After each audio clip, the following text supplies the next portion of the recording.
은혜 받으실 하나님의 말씀 요한복음 20장 24절로부터 29절의 말씀입니다. 12 제자 중에 하나로서 디두모라 불리는 도마는 예수께서 오셨을 때 함께 있지 아니한지라 다른 제자들이 그에게 이르되 우리가 주를 보았노라 하니 도마가 이르되 내가 그의 손에 못자국을 보며 내 손가락을 그 못자국에 넣으며 내 손을 그 옆구리에 넣어보지 않고는 믿지 아니하겠노라 하니라. 여드레를 지나서 제자들이 다시 집 안에 있을 때에 도마도 함께 있고 문들이 닫혔는데 예수께서 오사 가운데 서서 이르시되 너에게 평강이 있을지어다 하시고 도마에게 이르시되 네 손가락을 이리 내밀어 내 손을 보고 네 손을 내밀어 내 옆구리에 넣어보라. 그리하여 믿음 없는 자가 되지 말고 믿는 자가 되라. 도마가 대답하여 이르되 나의 주님이시요 나의 하나님이시니이다. 예수께서 이르시되 너는 나를 본고로 믿느냐? 보지 못하고 믿는 자들은 복되도다 하시니라. 아멘. 나는 오늘 여러분들에게 부활하신 주님이 제자들을 만나주시는 상대의 모습들을 한번 살펴봄으로 말미암아 그 중에 내가 오늘 어떤 사람이 되어졌을까? 주님은 내게 찾아오셔서 어떤 은혜를 주시는가 하는 것을 확인하고 은혜의 시간이 되기를 바라는 것입니다. 가장 중요한 내용은 전제는 이것입니다. 부활하신 주님이 사람을 찾아오시지 부활하신 주님을 사람이 찾아가서 만나는 법은 없었다는 것입니다. 이것은 아담과 하와가 범죄했을 때 오히려 하나님을 피해서 도망갔고 주님을 열심히 찾으셨습니다. 더 이상 숨길 수 없을 만큼 됐을 때 주님 앞에 나왔습니다. 그는 인간이 할 수 있는 꾸밈의 모습인 무화과나무 잎으로 치마를 엮어 입고 나왔습니다. 주님은 양가죽으로 옷을 입혀주셨다고 했고 그러니까 언제나 주님이 우리를 찾아오시는 것입니다. 부활절을 맞아서 우리는 우리가 어떤 사람이 되겠다라고 강조하는 것보다 중요한 건 부활하신 주님이 나를 찾아오셔서 주는 은혜를 우리가 받는 것, 복 있는 자리, 복 있는 방향이 중요하다는 것이죠.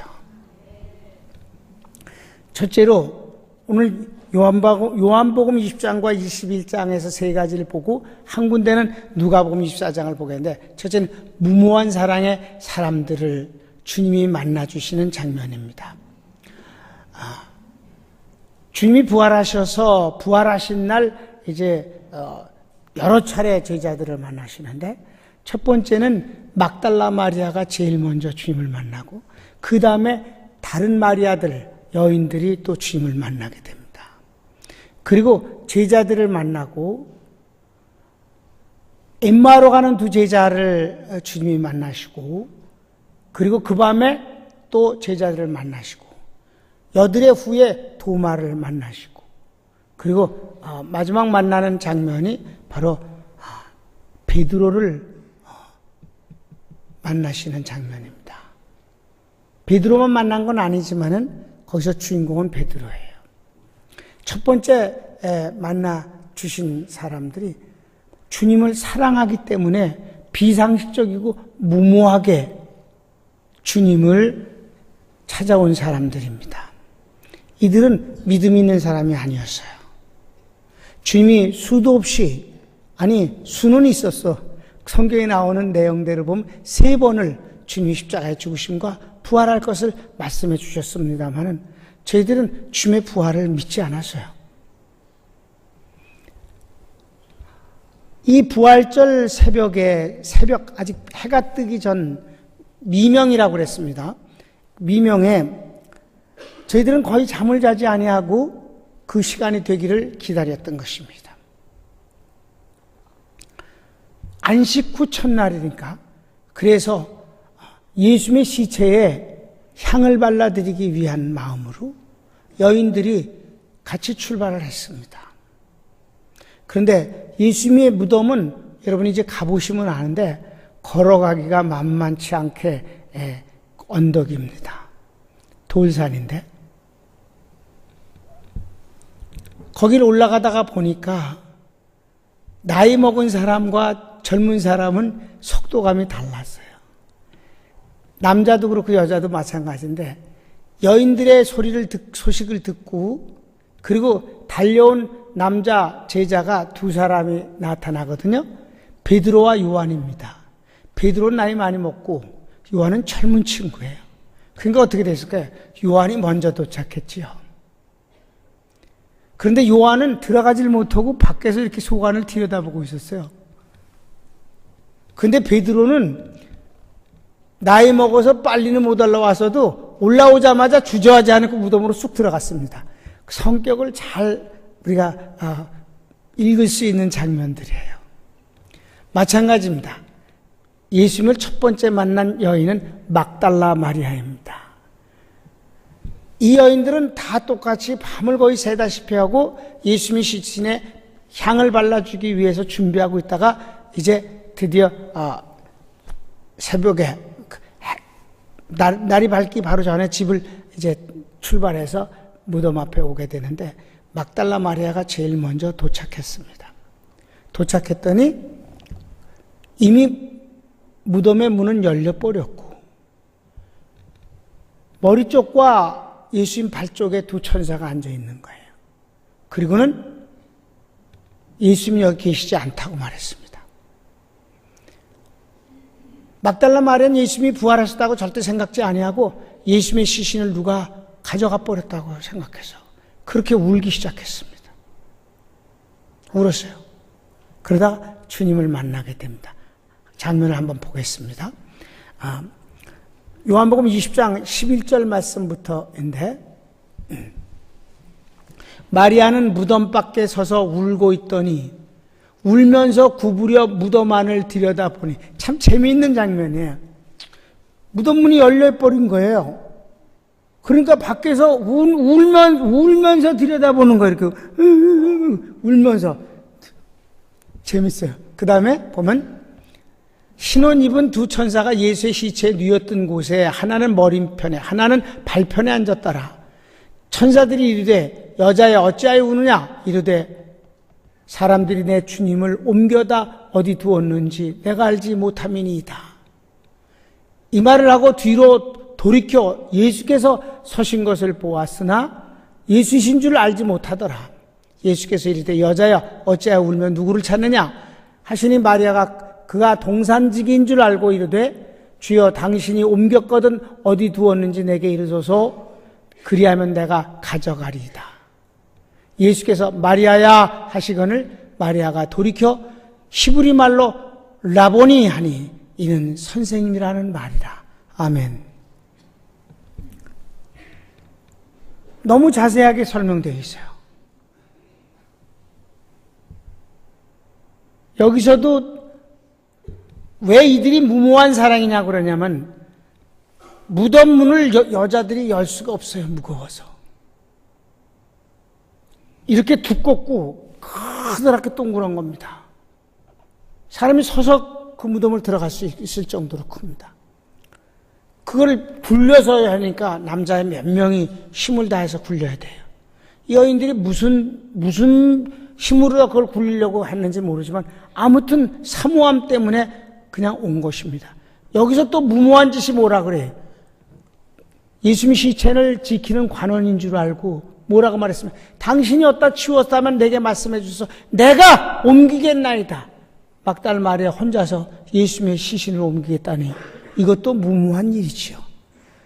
여러분 사랑은 상식이 아닙니다. 사랑은 그냥 사랑일 뿐이고 사랑은 그리운 것이고 주고 싶은 것입니다. 보호하고 싶은 것이고 잃고 싶지 않은 것입니다. 그러니까 예수님께서 마리아야 하셨을 때 그가 돌이켜보고 예수님인 줄 알았을 때 그 환희와 놀람과 기쁨은 얼마나 컸겠습니까? 마리아가 예수님에게 확 달겨들다시피 했어요. 그랬을 때 주님이 그리하지 말라고 자제를 시키십니다. 주님을 사랑하는 사람에게 부활하신 주님은 제일 먼저 나타나실 뿐만 아니라 그에게 기쁨을 주신 것입니다. 믿음이 부족했어도 말입니다. 두 번째는 더디 믿는 사람이에요. 누가복음 24장 13절부터 35절이니까 얼마나 길어요? 그러니까 그냥 내가 얘기를 해드릴게요. 이 제자들은 12제자 가운데 들어있지 않고 70인 제자 중에 들어있는 두 사람입니다.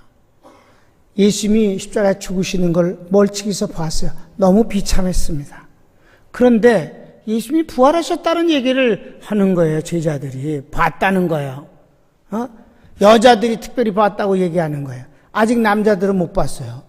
예수님을. 근데 그게 말이나 되냐? 그리고 그 모습으로 다시 사시면 그게 산 거냐, 그게? 그냥 하도 비참하게 죽으셨으니까. 온몸이 성한 데가 없이 다 찢어지셨으니까. 그리고 옆구리에 창이 쑥 들어갔잖아요. 여러분, 도마가 뭐라 그랬어요? 손가락으로 못자국을 찔러보고, 손으로 옆구리에 집어넣고, 손가락이 아니에요, 여러분. 손을 집어넣어 보겠다는 거예요, 옆구리 속에. 주님도, 여러분, 손가락과 손은 다른 거예요, 단어 자체가. 예수님도 손을 집어넣어 보라고 그러셨어요. 물과 피를 흘리셨으니까 심장에 물이 고인 것은 완전한 죽음이래, 의학적으로. 그러니까, 부활하셨던들, 제대로 그게 사시겠냐. 이러고 엠마오로 가는 건 고향이에요. 예루살렘에서 북쪽으로 25리 정도 떨어진 지점입니다. 이제 농사나 지러 가는데 주님이 나타나셨어요. 주님이 물으셨어요. 무슨 얘기들을 그렇게 하는가? 그랬더니 두 제자 중에서 한 사람 이름이 글로바인데 그 친구가 딱 예수님을 보면서 보아하니 예루살렘에서 오시오? 그렇다고. 그런데 그래 들으면 몰라? 그 엄청난 사건 말이야. 나사렛 예수. 그랬더니 예수님이 그가 누구신데? 참. 그러면서 그때부터 자기가 경험한 예수님에 대해서 말하기 시작했어요. 그분은 모든 병을 고치시기도 하고 무리로 걸어오시기도 하고 오병이의 기적을 통해서 먹이시고 하시고 가장 가까운 최근에 있었던 기적은 나사로를 죽은 자 가운데 살리지 않으셨는가? 신나게 얘기를 했어요. 그런데도 여전히 주님을 몰라봤어요. 사랑하는 여러분, 부활하신 주님은 믿는 자에게 나타나시는 것임을 믿으시기 바랍니다. 믿는 사람에게 자기 모습을 드러내시는 분이에요. 절대 불신자에게 나타난 적이 없어요. 한 번도. 주님이 25리 길을 걸어가시면서 한참 걸을 거 아니에요. 그렇죠? 그러면서 구약성경, 곧 모세오경과 시편과 선지자의 글이라는 것이 바로 지금도 신학교에 가면 구약을 분류하는데 이렇게 세 가지로 분류하는 것입니다. 이걸 통해서 주님이 왜 오셔야 되고 왜 고난 받으시고 왜 부활하셔야 되는가를 복음적으로 그리스도의 사역을 쭉 설명해 주셨어요. 그래도 저희들이 주님을 보지 못했습니다. 다만 낭주에 고백하기를 길에서 우리가 말씀을 들을 때 우리의 마음이 뜨겁지 않더냐 그랬습니다. 근데 주님은 더 가실 것 같았어요. 이미 이제 오후가 늦어졌습니다. 그러니까 강권에서 더 이상 걸어가시면 동네도 없는데 유대인들은 객을 접대하는 것을 미덕으로 여겼어요. 같이 25일이나 걸어왔는데 얘기하는데 그건 당연하죠. 들어가서 식사를 하시고 주무시고 내일 아침에 떠나십시오. 강권했다. 그랬더니 주님이 거절치 아니하고 들어가셔서 저녁 식사를 하시기 위해서 축복기도 하는 순간, 축복하시는 순간 저희들의 눈이 밝아져서 예수님인 줄 알아보게 된 것입니다. 그 순간 주님은 사라지셨어요. 이 사람들은 즉시 예루살렘으로 성경을 보면 달려갔다 그랬습니다. 왜 이렇게 빨리 가는 거예요?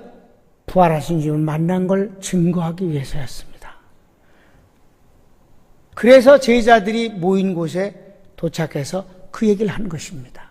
사랑하는 여러분, 주님은 더디 믿는 사람들에게 친절하게 성경 복음을 가르쳐 주셔서 저희들이 믿음이 아주 견고해 되어질 뿐만 아니라 그 믿음을 인해서 행동하는 능력의 사람을 만들어 주신 것입니다. 엠마로 가는 방향과 다시 예루살렘으로 바꾸어서 오는 방향은 다를 뿐만 아니라 발걸음도 다르고 그 자신의 찬 것과 모든 의욕과 계획이 충만했던 것이에요. 부활하신 주님은 우리를 그렇게 힘있게 해주시는 분임을 믿으시기 바랍니다. 무엇을 위해 살아야 가시며 무엇을 해야 될 거를 확실하게 보여주시는 분이시죠. 세 번째는 의심하는 사람입니다. 오늘 여러분 도마에 대한 글을 읽었어요. 제자들이 앞부분에 말씀을 해 주셨어요. 요한복음 20장 19절에서부터 이제 23절까지 보면 도마가 없을 때 이 제자들에게 나타나셔서 평강을 끼치시고 그리고 놀라운 축복권을 주셨습니다. 너희가 누구든지 죄를 사하면 사함을 받는다는 이 천국 열쇠를 주시는 것을 보게 됩니다. 근데 도마는 없었어요. 낭주의 제자들이 예수님 만난 얘기를 하니까 도마가 이러는 거예요. 어긋장을 놓는 거예요. 난 그래도 못 믿어. 다 봤는데도 못 믿는데 자기는 손가락으로 예수님 못자국을 만져보고 손을 옆구리에 넣어서 그걸 확인하지 않으면 못 믿는다. 이랬어요. 근데 마침내 여드레, 곧 8일이 지났을 때 제자들이 모였을 때 도마도 그때 같이 있었는데 예수님이 나타나셨어요. 그리고는 도마를 향해서 말씀하셨어요.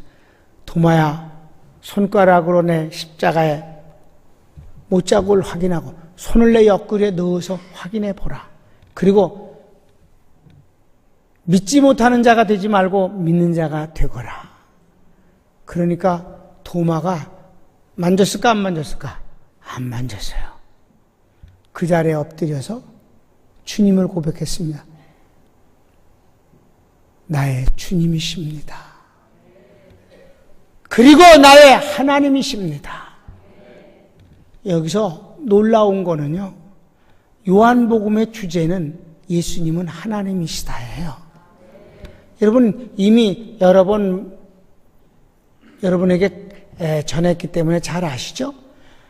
똑같은 예수님의 생애를 성경 4권이 기록하고 있어요. 마태복음, 마가, 누가복음, 요한복음. 그런데 왜 한 권이면 될 텐데 4권씩 있느냐면 이게 뭐냐면 안경이 다르고 시각이 달라요. 어딜 보느냐가 다른 것입니다. 사람의 정면이 있고 옆면이 있고 뒷면이 있듯이 다른 예수님의 어떤 면을 보느냐가 중요한 것이죠. 마태복음 같은 경우는 예수님이 그리스도이심을 증명하고자 하는 목적으로 기록되어 있어요. 그래서 1장 1절이 아브라함과 다윗의 자손 예수 그리스도의 세계라. 예수는 그리스도시다. 아브라함과 다윗의 자손 예수 그리스도를 말하는 것이다. 믿습니까? 그러니까 마태복음은 가장 구약 성경을 많이 인용을 합니다. 예수님이 어떤 말씀, 어떤 행동을 하셨을 때 반드시 구약 성경 어디를 응하게 하려 하심이라. 왜? 구약의 선지자가 메시아를 말했을 때 이분이 바로 그분이라고 증명하는 것이고 다윗의 자손이란 말을 가장 많이 쓰기도 합니다. 거기에 비해 마가복음은 서론도 거의 없어요. 마태복음은 서론이 1장부터 4장까지나 돼요. 마가복음은 1장에도 서론이 있는 둥 마는 둥이에요. 마가복음은 일하시는 메시아를 우리에게 아주 적나라하게 보여주시는 것입니다. 마가복음 1장에 일하시는 예수님이 회당에서 말씀을 증거하시고 그 가운데 귀신 들린 사람을 고쳐주시고 예배 마치고 베드로의 집에 가셔서 식사하시려고 그랬는데 장모가 열병으로 누워있는 걸 고쳐주셨습니다. 그가 깨끗이 나와서 대접을 하게 됐고, 저녁이 되니까 수많은 사람들이 예수님에게 병 고침을 받기 위해서 몰려와서 주님이 일일이 다 고쳐주셨다고 했습니다. 그리고 주님이 기도하시고 내려오실 때 문둥병 환자가 있는데, 한센 환자라고 그래. 또 말대로 나병도 안 된대, 방송국에서. 그래서 내가 이랬어. 문둥이라고 그러면 문둥이고 한센병이라고 그러면 독감으로 변하니? 날들어 바꾸라고 그러지 말고 성경을 단어로 바꾸고 그럼 내가 바꿀게. 그렇게 말했어요. 말의 희롱이 기분이 약간 좋을지 모르지만 근본은 하나도 바꾸는 게 아니지. 그렇습니까? 우리 주님은 근본을 바꿔버리시지. 한센병이라 해서 기분 약간 나아지냐고. 그 성경에 문둥이가 예수께 나와서 절하면서 말했어요. 주여! 당신이 원하시면 나는 깨끗한 바를 씻나이다. 예수께서 그 환부에, 고름이 질질 흐르는 환부에 손을 대시면서 내가 원하노니 깨끗한 바더라. 그리고 지금 마가복음 1장 얘기를 하는 거예요. 깨끗해졌어요. 그랬더니 사람들이 또 많이 환자가 몰려왔다고 제자들이 와서 얘기했어요. 그러니까 주님이 아니다. 나는 다른 마을로 또 가서 복음을 전해야 된다. 내가 이를 위해서 왔노라. 복음 전하는 것이 병 고치는 것보다 위입니다. 주님은 병 고치러 오신 분이 아니라 우리를 구원하러 오신 분이니까. 그곳에 가서도 복음을 전하시고 그곳에도 역시 복음 전하신 후엔 귀신을 쫓아내시고 병을 고치셨다. 여기까지가 마가복음 1장이라니까. 2장 1절에는 한참 했지. 마가복음 1장. 예. 2장 1절부터는 주님이 가버나움에 집 한 채 조그만 거 사셨어요. 거기서 이제 일하시게 되는. 주님이 계시다는 소리만 들으면 사람들이 벌떼같이 몰려오는 거예요. 그 중에 어떤 놈은 자기 집도 아닌데 예수님의 지붕을 뜯어보갖고 중풍 환자 내리잖아요. 주님이 고쳐주셨잖아요. 이렇게 시작되어져서 16장까지 계속 진행되는 것이 바로 마가복음의 일하시는 그리스도. 믿습니까? 여기서 중요한 점이 있어요. 주님이 병을 고쳐주시는 바로 마음이 중요한 건데 긍휼히 여기심입니다. 체휼 때문에 그러시는 거예요. 그냥 지나갈 수가 없는 마음 때문입니다. 오병이어의 기적도 그렇고 칠병이어의 고적도 마찬가지입니다. 주님은 이렇게 말씀하셨습니다. 내가 저희들을 먹여보내야 되겠다. 저희들이 이미 줄였다. 길에서 기진할까 하노라. 먹여보내야겠다. 주님의 마음은 간단합니다. 이적을 행하려고 그러시는 게 아니라 저희들을 그냥 보낼 수 없는 도와주고 싶은 마음 때문이에요. 불쌍한 마음 때문에 주님은 기적을 행하신 것임을 믿으시기 바랍니다. 누가복음은 예수님이 우리와 똑같은 인간이라는 점을 접근하는 거예요. 그래야 담당이 가능하니까. 예수님이 구약에도 나타나십니다. 여호와의 이름으로 나타납니다. 아브라함에게 나타나서는 식사 대접도 받으셨습니다. 그것은 현현이라 합니다. 사람의 모습으로 나타나심입니다. 사람은 아니고 사람의 모습으로 나타나는 것이다. 천사가 그렇게 하듯이. 그런데 진짜 사람이 데려오신 것이 임마누엘, 곧 인자이십니다. 그리고 부활하신 주님의 모습은 또 새로운 모습이옵시다. 그러니까 예수님이 완전히 사람으로 오셨음을 강조한 것이 누가복음이에요. 그래서 누가복음만 어린 시절의 예수님을 기록하고 있는 것입니다. 요한복음은 하나님이시라는 것을 강조한 거예요. 그래서 요한복음 1장 1절부터 대단하게 선언합니다. 태초에 말씀이 계시니라. 이 말씀이 하나님과 함께 계셨고 곧 하나님, 이 말씀이 곧 하나님이시라. 14절에 이 말씀이 곧 하나님이 육신이 되어 우리 가운데 거하시니 은혜와 진리가 충만하고 그 영광을 보니 독생자의 영광이더라. 아멘. 제자들이 주여 하나님을 보여주시면 우리가 믿겠나이다. 나를 보았으면 아버지를 보았거늘 나를 보고도 하나님을 보여달라고 하느냐? 하고 꾸지람을 하셨습니다. 예수님이 하나님이심을 말하는 거예요. 그런데 이 요한복음의 주제인 예수님은 하나님이시다라는 것을 누가에 의해서 고백됐느냐? 의심 많은 도마에 의해서 되어졌다는 사실이에요. 그런데 따지고 보면 도마가 주님을 안 믿었다면 그렇게 박박거리지도 않거니와 여기 모임에 오지도 않지. 도마는 주님을 만나고 싶은 마음이 간절했고 그때 자기가 마침 없었던 것이 억울하고 너무 아쉽고 그런 마음이었어요. 근데 여기서 우리가 말을 정말 믿음의 말을 해야 되겠다는 생각을 여러분 생각들지 않아요? 저들끼리 한 얘기예요. 나는 예수님의 옷자국에 손가락으로 만져보고 옆구리에 손을 넣어서 확인하고 싶다 그랬는데 주님이 그걸 들으셨으니까 나타나셔서 그러잖아. 똑같이 만져봐라, 손 집어넣어봐 그러시잖아요. 그러니까 여러분 우리가 언제든지 주님 앞에서는 긍정적인 믿음의 말을 하는 것이 중요합니다.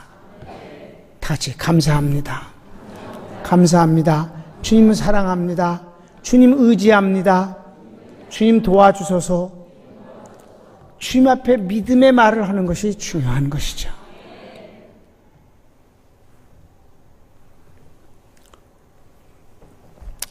그런 잡놈 얘기를 할 생각도 없고 기분만 나빠지는 거지만 그놈이 목사 아들이고 신학교를 나왔다니까 하는 소리예요. 응? 하나님을 그렇게 능멸하는 그런 놈이 교회 앞에 와서 나도 예수 믿는 사람이라고? 그거 누가 나는 못 때리겠고 누가 좀 많이 때려주고 며칠 유치장 생활하면 안 될까?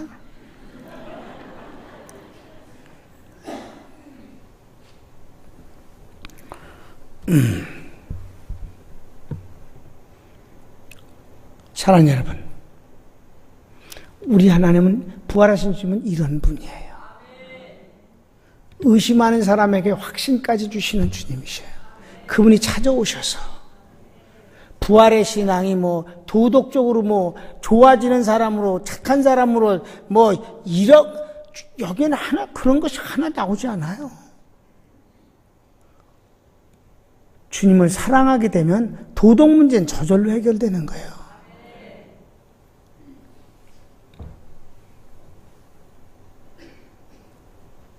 마지막 좌절한 사람에게 주님이 나타나셨어요. 그게 다시 보면 요한복음 21장 15절로부터 19절의 말씀이죠. 누굴까요? 수제자 베드로입니다. 이미 이것은 몇 주 전에 제가 2주에 걸쳐서 설교했습니다. 그렇죠? 베드로에게 나타나신 주님이 참 우리 주님의 자상함은 말할 것도 없어요.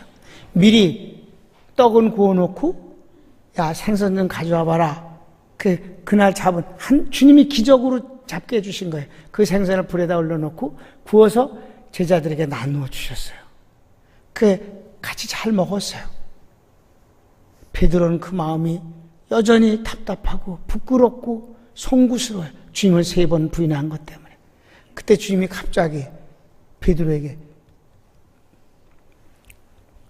시몬아, 요한의 아들 시몬아, 깜짝 놀라서 네, 이 사람들보다 네가 더 나를 사랑하느냐? 아가파스메? 하나님의 사랑, 아가페의 사랑, 그걸로 날 사랑하느냐? 그러니까 베드로가 주여, 내가 주를 사랑하는 줄 주께서는 아십니다. 내가 주님을 사랑한다 할 때 필로세, 아가페하고는 비교도 안 되는 변질되고 약하고 넘어지는 사랑, 영원하지도 못한 사랑, 그런 사랑으로 주님을 사랑합니다. 그렇지만 내가 주님을 사랑하는 것은 사실인 걸 주님은 아십니다. 주님 같은 사랑은 할 수 없습니다. 내 어린 양을 먹이라. 또 아가파스메 2번째 똑같이 부르니까 여전히 필로세, 내 어린 양을 먹이라. 3번째는 아가파스메 그럼 편한데 요번엔 또 달래. 필레이스메, 그래 네가 그 인간의 사랑, 보잘것없는 사랑으로 날 사랑하는 건 확실하냐? 그러니까 베드로가 어떻게 했어요? 세 번째 내가 나를 사랑하냐 하심으로 베드로가 근심하여 가로되 주여 모든 것을 아시오니 내가 주를 사랑하는 줄 주께서 아십니다. 지금 제가 이렇게 고백하는 것이 진정인지 아닌 것까지도 다 아시는 주님이십니다. 내가 주님을 사랑하는 것이 보잘것은 없지만 거짓말은 아닙니다. 주님이 다 아십니다. 주님이 내 양을 치라. 그러시면서 그래 내가 지금까지는 내 마음대로 다녔거니와 이제 앞으로 어느 날 누군가가 너에게 띠로 너를 묶고 네가 원치 않는 곳으로 데려가리라. 이는 베드로가 어떠한 죽음으로 하나님께 영광을 돌리는 것을 예언하신 것이라 그랬어요. 아멘. 본문이 그래요. 이 말씀을 하시면 베드로가 어떠한 죽음으로 하나님께 영광을 돌릴 것을 가리키십니다. 이 말씀을 하시고 베드로에게 이르시되 나를 따르라. 베드로는 정말 이때 완전한 회복이 되어지고 언제일지 모르지만 주님을 위해서 정말 근사하게 순교할 것을 미리 말씀해 주신 것을 인하여 저가 담대해졌다는 사실이에요. 그 이후의 삶이 그는 언제나 순교를 염두에 두면서 살아갔어요. 그 주여 어디로 가시나이까 그 유명한 말 말이에요. 로마가에서 기독교인들이 하도 핍박이 심할 때 좋은 기회를 봐서 다시 들어오기를 약속하고 로마를 떠나려고 했을 때 주님이 걸어서 들어가시는 걸 보이는 거예요. 환상에. 주여 어디로 가시나이까? 네가 도망가니까 내가 다시 십자가에 못 박히기 위해서 들어간다. 이거는 구전이에요. 성경에는 없어. 아닙니다. 제가 가겠습니다. 이러고 들어가서 까꾸로 못 박혀 죽었다는 거 아니에요. 까꾸로 못 박혀 죽은 건 사실이니까. 여러분, 부활하신 주님은 우리를 도덕적으로 어떤 사람을 만들어 주시는 것이 아니라 너무 사람이 할 수 없는 하나님의 도우심으로 할 수 있는 놀라운 능력을 주신 것입니다. 여러분, 이 네 사람 가운데서 어떤 사람이에요? 다 아니라고 믿고 주님을 사모하고 따르고 그런다고요? 아유, 그러면야 얼마나 좋아. 나도 여러분이 그러길 바래. 그런데 그렇지 않고 이 네 사람 중에 어떤 경우가 되어졌을 때도 부활하신 주님이 찾아오셔서 우리를 도우시는 것을 믿으십시오. 주님은 정말 좋으신 분입니다.